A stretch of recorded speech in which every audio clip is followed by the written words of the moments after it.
Hi everyone, Paul Akers, host of the American Innovator. You know, the innovative spirit is alive and well, and everywhere I travel around the world, I bring back ideas and creativity to share with my audience to continuously improve and change the way we live. Welcome to the American Innovator. Well, hello everyone, and welcome back to the American Innovator, part 2 of our interview with Adil Dalal. And I think you're going to be fascinated what Adil has to tell us this week.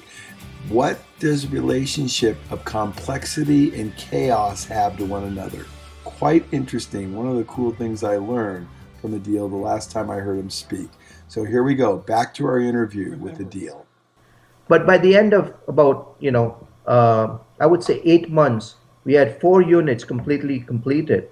And the first time we had 48 hours we needed to, I'll be there. The next one we were there for 24 hours. And by the time we were up to the last one, we were done on the Friday and we were ready to go on Monday. We didn't even come in over the weekend. So the Wow. learning curve, you could actually see us improving over time. And in the last one, I basically was training someone else to take So over. the question is, how did you make those quantum leaps of improvements? What was the methodology? What was the daily practice that allowed you to do that? That's very unusual. I can tell you one thing is the people. Our people were very dedicated, and they would run with the show. If you tell them something, uh, they would not divert from the plan that much. I think that was very critical, and we also did a lot of training. So I simulated the environments quite a Right. bit. So when we did the training, we had a big Q&A. We had fun. We explained to them. One of the things I did was show them the movie of the Lucy in the candy factory. Yeah. And I said, this is not what we are trying to do, because they had a very wrong impression of Lee. Why? Because their impression was we're going to work you to death and see how Yes, much we can get they were out of saying, you. hey, Adil, I'm already working so hard. What more are you going to do with us? We cannot work more. And so first thing I did was show them that video and saying, this is not what we are going to do with you. Hmm. Okay. Now, the And productivity and was, they believed you. well, they were skeptical. I didn't believe myself because I Yeah. didn't know what we were getting into, right? Right. For me, although I was leading the project, I had my doubts too, but I didn't have to, I kept it to myself, knowing, hey, we're going to learn along the way. And we did have a lot of issues, Paul. It was not all great. We had a lot of, when you do a project like that, materials is the biggest problem. Right. And we were able to solve that. We had some major issues with our the wrong coding in the ERP. We had to reverse all that. So the first unit was a big learning experience. We learned it, and what we did was we kind of we used the lean techniques to improve our process. So I looked at it and I said, this is non-value added. Okay. This may be value added, so I'm going to hold on to it. So I basically went and trimmed our project, or the way we approach this, into a way. And I went to our consulting company and I said, hey, you do this in 4 phases. I want to do this in 3 phases, and this is the way I want it. And they said, can't happen. Okay, I said, I'm going to change my consultant. So the president of that company called me and said, okay, I'm going to allow that, but don't tell anyone. It's Okay. between you and I that have allowed you to change that. So we were good, and that's how we made all these improvements. And uh, the impact was so amazing, Paul, that we literally saved in millions of dollars. Our people were happier. Okay, one of the things which made me a believer was after the first unit, I was walking down a hallway and there's the supervisor coming from the other end. Now, by then, what had happened was there was no overtime. Right. Okay? People were so used to overtime that became a part of their pay package, correct? At that point, we were literally going home in 40 hours a week was all they were getting. And I was really worried that, hey, now I'm responsible For their for cut and pay. collecting the wages. Right. So supervisor is coming my way in the hallway and I'm trying to find a room The duck to dive into. into. And all of them have meetings going on. So I was kind of face to face with her. Yeah. The deal. I said, oh my God, here it comes. And she said, I'm so glad we did this. And I'm looking at her, I'm saying, really? And she says, before we did this, I was working every weekend out here and I was missing my time with my grandkids. Now I spend my weekend in pajamas with my grandkids. And oh my God, that just hit me. I said, it's not about the money, it's about the quality of life.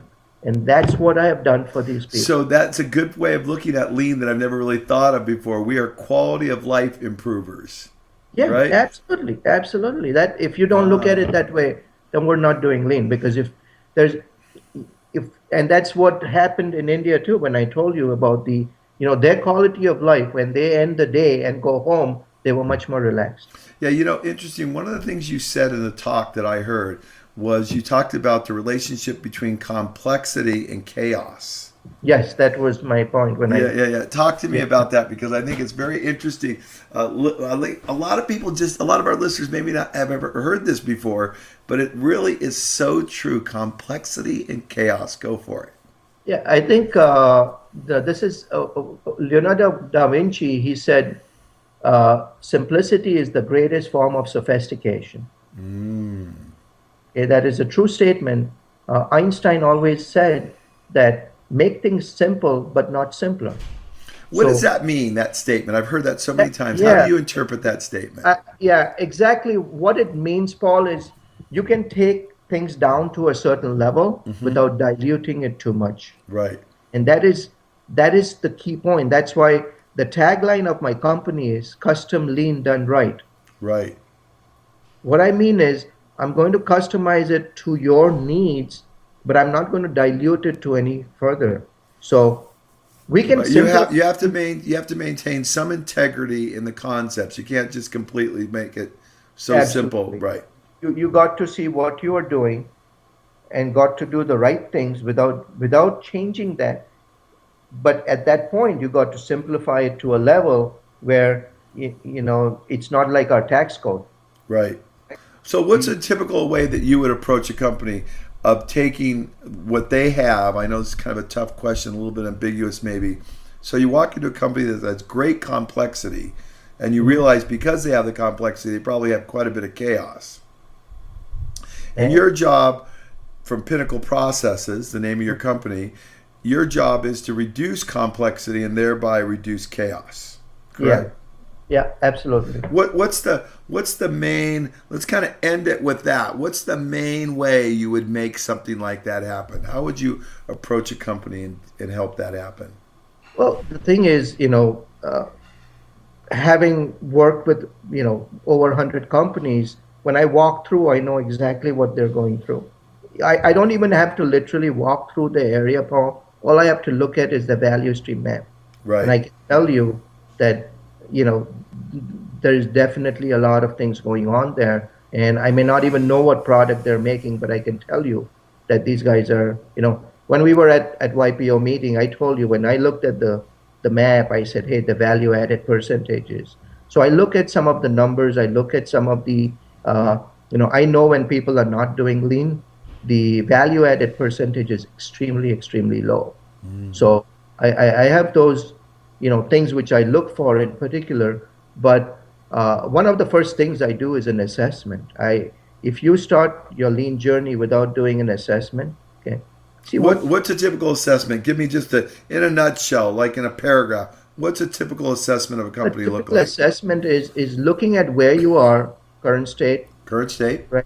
Creating a baseline, creating where you're going, but also including some of the culture piece. So one of the things which I have developed is called the 12 steps value stream mapping process. Okay. What people are using currently is the wrong way of approaching value stream map, and that's where we are having a lot of issues. So my assessment completes all these 12 steps, but also at the end of that week we have a very clear map of how many kaizens are we running, what are the projects we are running, when are we running it, who's going to be working on it, and what is the ROI on those. Right. So I can kind of sequence it too. It's not, see, lean is not about just going and doing it. It's about sequencing things in the right order. If you do the right things in the wrong sequence, you're going to get the bad, not the optimal results. You may still Right. get results, but not optimal. So one of the things I try to do is make sure that I know where the sequencing is. Right. And give me a good example of something out of sequence and something in sequence. Well, one of the things, that's a great question, actually. One of the companies I was working for had a clean room, 35,000 square feet. Hmm. One of the things they were doing is they would get all these, they were making medical equipment. They would throw things on a table and start building things, and it would take them literally 2 days to build these. Hmm. Okay, it's big order. And I'm looking at it and I'm saying, some of them are very simple products. They just package it and send it out. Some of them are very highly complex. And you look at it at the same way. And I'm questioning that with the Mm. senior executives. So one of the first things I did was I said, I'm not even going to start looking at your process. I'm going to look at your strategy. And I did a strategy, a couple of weeks just focused on strategy. And we came up, one of the problems they had was the supervisors, when they received these parts, just to figure out what goes in that package was taking them 2 hours for every order. And what we came Wow. up with a very simple sequence of letters and words, the way to identify right from what goes into the packaging material. Within 2 weeks, every supervisor could immediately, looking at that, could tell what that order is about. So And you now, definitely simplified everything. 2 hours per supervisor, and they had about 30 orders per day. So you can imagine, for this plan, just that 2 weeks. If I had not done that, no matter how much effort I would have put in the process side, we would still be struggling. Right. And we got amazing benefits on the process side too. Don't get me wrong. The process side moved so much more smoother because we did the strategy. So when you typically go in and work with a company, is it for a week, a month, 6 months, a year? What's it look like? Oh, it could be, all of the above. So Right. some of them, I go in and make sure that I, give them guidance and coach them. So I'm more of a lean coach, correct? So I do Right. that too. But I've also transformed organizations from, absolutely non-lean to a very high level of lean. So How it long? could go, How long? How long do you think? How long does that generally take? obviously depends on the product, depends on the culture. But I had a company in Mexico, and we got that converted probably about 8 or 9 months. My medical company, I did 3 divisions of that company Hmm. within about 2.5 years, completely, Wow. completely, and completely different product lines, totally different culture, everything. It's a lot of work, but it's a lot Fascinating. of immediate results. And so you're doing work all over the world, not just in the United States. You're down Not, in I mean, Mexico. not only all over the world, almost every industry. I work with the forest industry to a medical to, aircraft manufacturing to almost every industry. And also not only manufacturing, but we can apply the same tools to business processes. And I've got amazing results also in the business Wow, process. that's awesome. So, So tell our listeners how to get a hold of you. Give me all the details. okay. PinnacleProcesses.com. PinnacleProcess.com, and or you can email me at adil@pinnacleprocess.com. So And you do consulting. You're a keynote speaker. You wrote an incredible book. I mean, your book. I mean, I've never read a book that big, but your book is about 2 inches thick. yeah, keep it by your bedside. If anyone enters your room, just throw it at them. Yeah. And the name of the book. And the name of the book, Adil. You tell them. The name of the book is The 12 Pillars of Project Excellence. It was just won the 2013 Axiom Award. It's one of the best business books in organization management, lean, and continuous improvement. And when So I look at that compared to my book, which is paper thin, I go, "This is not a book I wrote. This is a little. This is a well, little letter. A honestly, little letter I wrote."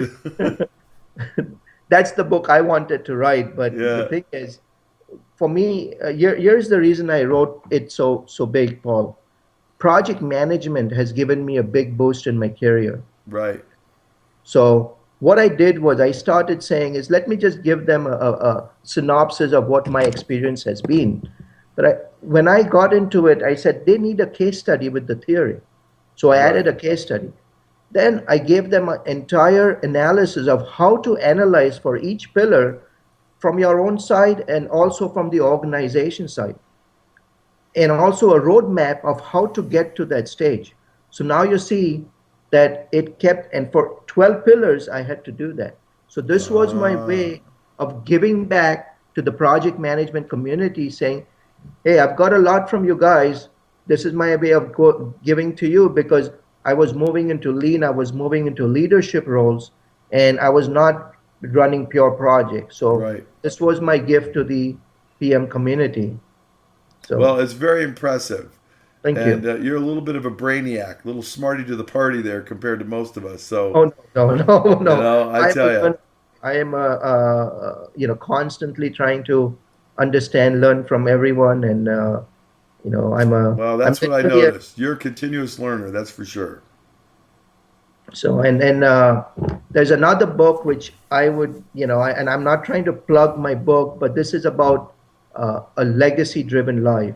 So Right. you can see that I'm going from a completely technical topic to a topic which I am very passionate about, because in 12 pillars I talk about that leader, the key aspect of a leader, LEAD, is leave everything appreciated on departure. What does that mean, real quick? Well, what that means is your time is limited as a leader, or as as an entity. Okay. You got to prepare the next. You got to make sure when you leave your position, you leave it better than what it is. Correct? And what Absolutely. that means is you are leaving a legacy for the others. Right. So this book is about how everyone can literally design their own legacy. And it is very Wow. important because I'm also a big proponent of Napoleon Hill, Dr. Napoleon Oh, Hill. yeah. So laws of success, and basically he talks about that a lot of 95% of the people of this planet do not have a definite purpose in life. I would agree with you completely. They aimlessly wander around, it seems like. Exactly. They don't really know where they're going, what they're trying to You achieve, don't know where you're and going, you and will what definitely ding they're get. trying to make in the universe, if you Yeah. will. And that's where what I'm feeling is a lot of the chaos we are facing today is lack of direction for the youth as well as for the adults. So this book has been very near and dear to my heart, Excellent. and it's coming out. And also I have featured five amazing people who are living, they're ordinary people, but they're living an extraordinary life. So I Well, featured that's them. awesome. So, Well, Adil, I really appreciate you being on the American Innovator. It's been fascinating getting to oh, know you, and I'm sure we're going to cross paths many, many times in the next couple of years. thank you, Paul. It's a pleasure to know you. Thank Thank you so you. much. All right. And I want to Bye-bye. give a shout out to Carl. Oh, He's yeah. introduced us. Yeah, he joined us together at the hip. So thank All you, right. Thank you. Bye-bye. my friend. Remember, life's an adventure. Be a part of the solution. Go out, learn, improve, change, think outside the box. We can change the way the world thinks. Be an innovator.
I really got to stop getting myself in these situations. That's a leopard, and that's an elephant. Yes, and this is a cheetah. Like, oh, I saw that Here, already. kitty, kitty, kitty, kitty, Oh, how kitty. cute. He wants to play. Uh-oh. Uh-oh. You got it.